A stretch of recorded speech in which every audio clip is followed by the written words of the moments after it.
Sacred Feminine, the Divine Mother's energy of unconditional love and compassion, I think is so important for people nowadays, because if we can open to receive that, there's a sense of feeling that we're okay just as we are, that we're really, truly okay as we are.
Let's begin with refuge in bodhicitta and the Four Immeasurables.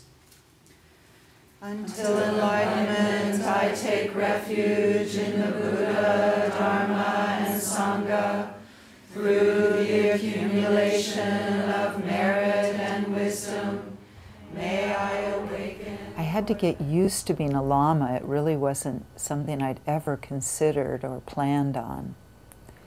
And yet, I really wanted to allow the teachings to continue to flow from my teachers out to other people, and so when people kept asking me to teach, I agreed.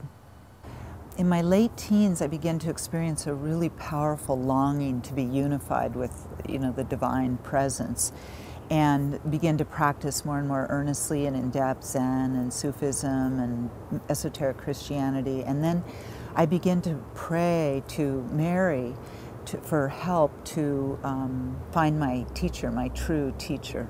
And so I would walk over to the Mary Garden near where I was living and go there to pray to Mary, and it was quite meaningful for me. In those days it was very ramshackle, but I just wander over there and then stand in front or pray in front of the Mary statue. When I was 25, a Sufi friend dragged me off to meet a Tibetan teacher, and it turned out to be Kala Rinpoche. And listening to him, just immediately I knew that he was the guru I'd been praying to meet. That night I took refuge with Kala Rinpoche along with 4 other women. There were 5 of us, and the name he gave me was Lama Palden Drolma, my refuge name. 4 months later, I decided to go to the Himalayas to study with him, and I spent quite a few months over there initially, and then later went back and lived there for 2 years in that part of the world. When I was studying in Sonnet at Kala Rinpoche's monastery, being there with Rinpoche was like the sun was shining, but like the weather in actuality was horrible, the food was horrible. It was pretty difficult conditions in some way, but we just didn't notice. People came from all over the world. It was so wonderful to receive teachings and to be in Rinpoche's presence that we didn't mind. It was always laughing, always joking, and yet, teaching very profound Dharma at the same time. In 1982, I went to Salt Spring Island in British Columbia in Canada to take the empowerments for the 3-year retreat, and surprisingly, I ended up entering retreat at that time. The spiritual path for me has been really challenging. It was hard because being faced, like in 3-year retreat, with my own shadow over and over and over again, and really working on my own neurotic habitual patterns and facing things about myself, and then being in a lot of very different situations, studying in different places under hard conditions. But I think the physical hardship is very small compared to the emotional and psychological, the challenges of really facing one's own mind.